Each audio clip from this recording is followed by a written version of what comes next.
Hello friends, तो जब से कैबिनेट मीटिंग से 1932 खतियान की बात आई है तो उसके रिगार्डिंग 2 दिनों से लगातार क्वेश्चंस किए जा रहे हैं कि झारखंड सचिवालय का एग्ज़ाम या फिर डिप्लोमा का एग्ज़ाम या फिर स्टेनोग्राफर का एग्ज़ाम या फिर पीजीटी या फिर क्लर्क या फिर एक्साइज कांस्टेबल और यहाँ तक कि जो वैकेंसी निकलने वाली है टीचर की जो 26,000 के समथिंग निकलने वाली है, जो भी जेटेड 2013 और 2016 क्वालिफाइड हैं उन सभी के लिए, तो क्या ये सभी प्रभावित होगी 1932 के खतियान से।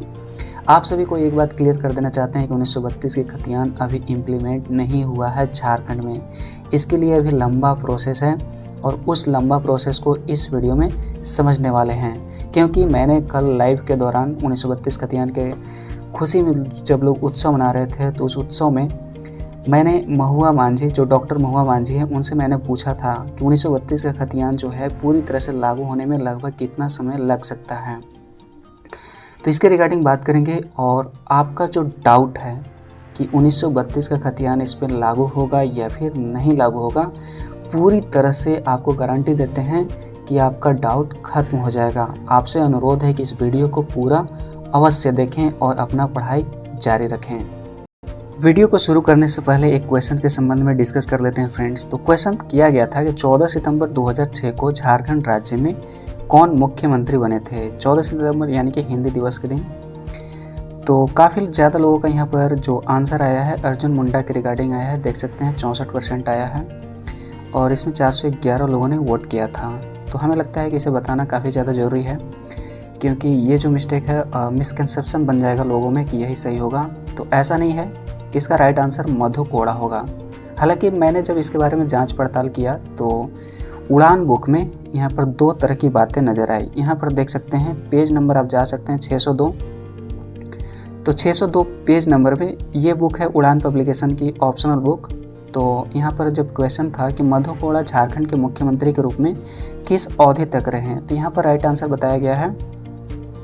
यहाँ पर 14 सितंबर 2006 राइट आंसर बताया गया है। 14 सितंबर 2006 से 23 अगस्त 2008 तक ये मुख्यमंत्री रहे हैं और आप सभी को मालूम है कि पहला झारखंड के निर्दलीय मुख्यमंत्री रहे हैं मधु कोड़ा।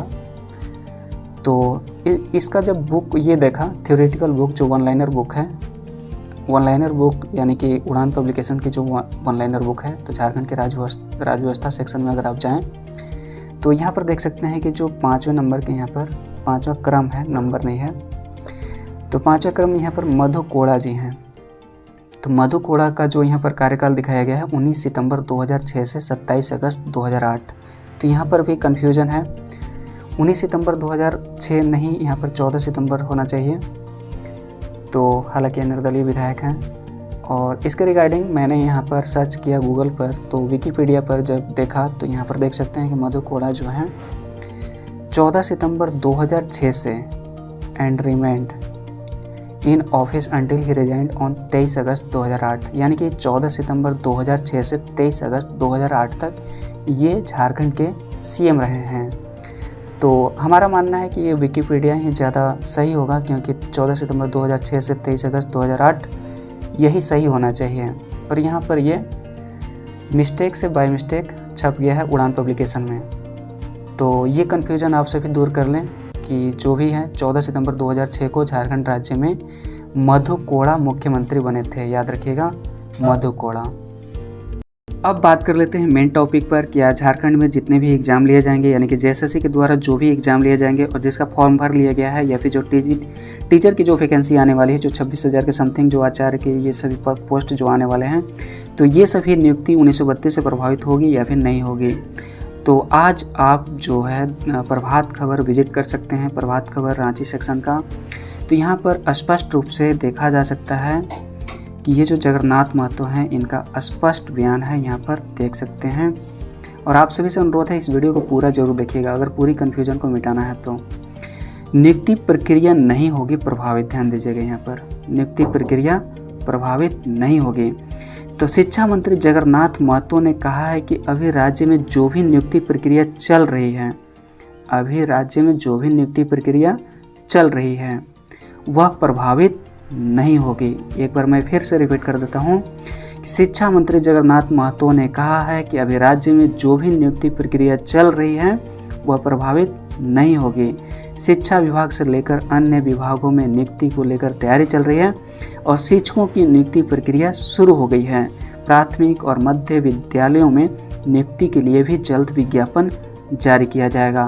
तो ये स्पष्ट रूप से कल तक हमारी बातों को अगर आप नहीं मान रहे थे तो अब तो शिक्षा मंत्री का बात तो मानेंगे ही आप सभी, और अगर इनका भी अगर बात नहीं मानते हैं तो काफ़ी ज़्यादा तर्क भी हैं इसके रिगार्डिंग। और कल मैंने जब महुआ मांझी जी से बात किया था, डॉक्टर महुआ मांझी, कि कब तक इम्प्लीमेंट हो सकती है 1932, तो स्पष्ट रूप से कहना था कि ये जो है मामला अभी विधानसभा में प्रस्ताव पारित होगा, उसके बाद राज्यपाल पास जाएगा, राज्यपाल स्वीकृति देते हैं या फिर नहीं देते हैं, फिर रिटर्न आएगा, फिर विधानसभा में प्रस्ताव आएगा, फिर से यहाँ पर पारित किया जाएगा विधानसभा में। अगर वहाँ पर रिजेक्ट कर देते हैं तब राज्यपाल, अगर एक्सेप्ट कर लेते हैं तो निश्चित तौर पर सेंट्रल गवर्नमेंट को भेजा जाएगा 9वीं अनुसूची में शामिल करने को लेकर।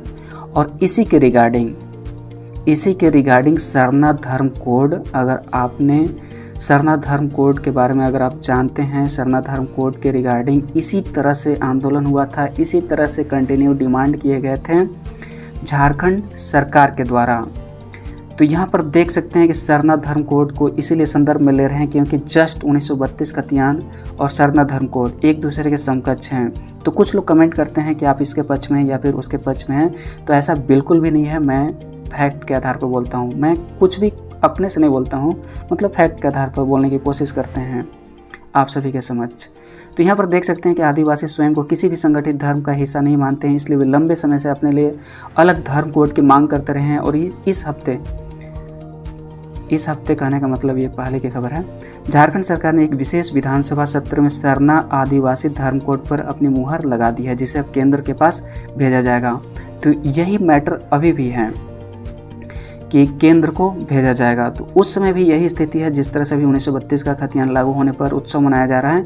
तो यहाँ पर देख सकते हैं कि अब झारखंड में उत्सव का माहौल है और सरकार ने बुधवार को विशेष विधानसभा सत्र बुलाकर सरना आदिवासी धर्म कोड पर अपना रुख स्पष्ट कर दिया है। बहुमत से विधानसभा में सरना आदिवासी धर्म कोड पारित हो गया है और बहुमत से ये भी पारित होने वाला है 1932 का खतियान, और इसे भी केंद्र सरकार को भेजा जाएगा। लेकिन अब ध्यान दीजिएगा कि होता क्या आया है। तो गौर करने वाली बात है कि 2014 के लोकसभा चुनाव के दौरान भाजपा ने झारखंड में आदिवासियों का वोट सरना धर्म कोड के कार्ड पर ही हासिल किया था। लेकिन के बाद ध्यान दीजिएगा, ये राजनीतिक गजब की चीज़ है। जब तक आप इसके मूल चीज़ को नहीं समझेंगे तब तक आप मतलब नहीं समझ पाएंगे कुल मिलाकर। तो इसका जो है जड़ तक पहुंचना बहुत ही ज़रूरी है। तो यहाँ पर देख सकते हैं कि लेकिन चुनाव जीतने के बाद अमित शाह ने अपने झारखंड दौरे में सरना धर्म कोड पर बातचीत करने वाले प्रतिनिधिमंडल दल से मिलने से इनकार कर दिया था। तो झारखंड मुक्ति मोर्चा के चुनावी वादे में सरना धर्म कोड के प्रस्ताव को आगे बढ़ाना भी शामिल था।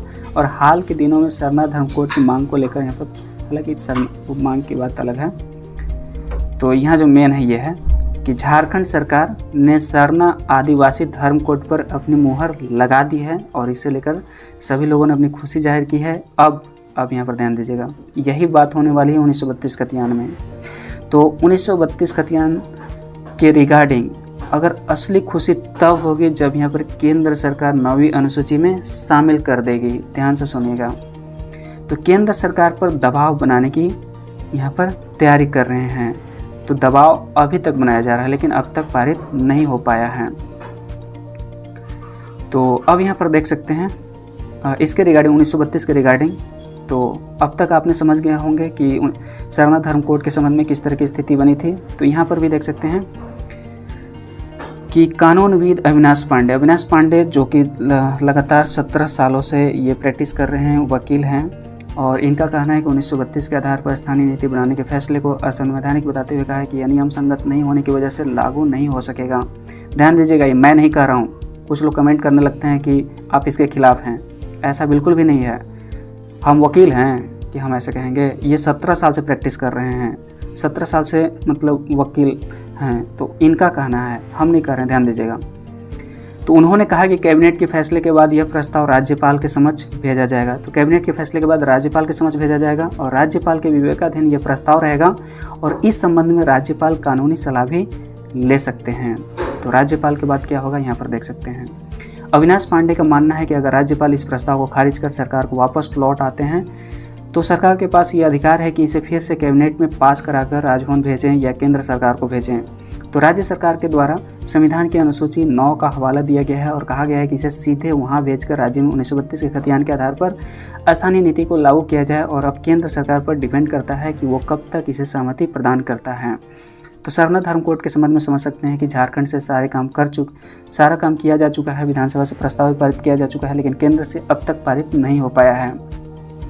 जस्ट सिमिलर 1932 का खतियान तो यहाँ भी विधानसभा से प्रस्तावित होने वाला है और कुल मिलाकर केंद्र के पाले में जाने वाला है।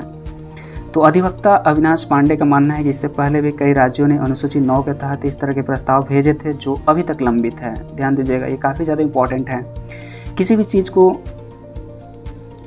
भी चीज़ को जानना, अगर आपको जानना है कि आगे क्या होने वाला है तो निश्चित तौर पर उसका इतिहास जानना जरूरी होता है। तो यहाँ पर देख सकते हैं कि मैं एक बार फिर से रिपीट कर देता हूँ कि अविनाश पांडे का मानना है कि इससे पहले भी कई राज्यों ने अनुसूची 9 के तहत इस तरह के प्रस्ताव भेजे थे जो अभी तक लंबित हैं। तो इस तरह की स्थिति है और कुल मिलाकर मैं ये कहना चाहता हूँ कि जो 1932 का खतियान है अभी लागू होने में काफ़ी ज़्यादा समय लगने वाले हैं और निश्चित तौर पर जितने भी झारखंड में JSSC के द्वारा जो एग्ज़ाम लिए जाने वाले हैं निश्चित तौर पर एग्ज़ाम होगा ही होगा, चाहे अभी लेट हो सकता है। लेट इस संदर्भ में हो सकता है क्योंकि झारखंड का नियोजन नीति अभी कोर्ट में है और यहाँ पर उसे रिजर्व भी कर लिया गया है झारखंड हाई कोर्ट के द्वारा। तो उसका जजमेंट हालांकि 10 से 15 दिनों के अंदर आ ही जाएगी। तो अगर उसमें कुछ फेरबदल होते हैं तो अमेंडमेंट, एक छोटी सी अमेंडमेंट करना होगा और लिंक ओपन हो सकता है, तो उसके रिगार्डिंग 1 से 2 महीना लग सकता है। लेकिन मोस्ट चांसेस है कि यहाँ पर 2023 की स्टार्टिंग से यहाँ पर एग्ज़ाम होने स्टार्ट हो जाएंगे JSSC के। तो कुल मिलाकर यही है फ्रेंड्स। और अगर ये जो भी ये तर्क दिया गया है अगर ये आप सभी को पसंद आती हो तो निश्चित रूप से वीडियो को लाइक करें और कमेंट में ज़रूर बताएं कि क्या ये सही है या फिर ये सभी डायमेंशन को बताने की कोशिश करें। हो सकता है कि हमसे कोई डायमेंशन छूट गया हो, तो आपका कमेंट का स्वागत है। वैसे अभ्यर्थी जो इस वीडियो को पहली बार देख रहे हैं यानी कि इस चैनल पर नया है तो ज़रूर इस चैनल को सब्सक्राइब कर लीजिएगा, क्योंकि इस चैनल पर झारखंड में जितने भी एग्जाम लिए जाते हैं JSSC के द्वारा या फिर JPSC के द्वारा तो उनके सभी क्वेश्चंस की जवाब देने की कोशिश किया जाता है विभिन्न तर्कों के माध्यम से। और आप सभी से कहना है कि अगर आपके मन में जो भी क्वेश्चंस आते हैं 1932 खतियान या फिर JSSC या फिर JPSC के विभिन्न एग्जाम के रिगार्डिंग तो निश्चित रूप से उस क्वेश्चंस को कमेंट बॉक्स में लिखें, उसके रिगार्डिंग वीडियो बन जाएगी विभिन्न तर्क और विभिन्न फैक्ट के माध्यम से। तो मिलते हैं नेक्स्ट वीडियो में नेक्स्ट इन्फॉर्मेशन के साथ। Thanks for watching and wish you all the best.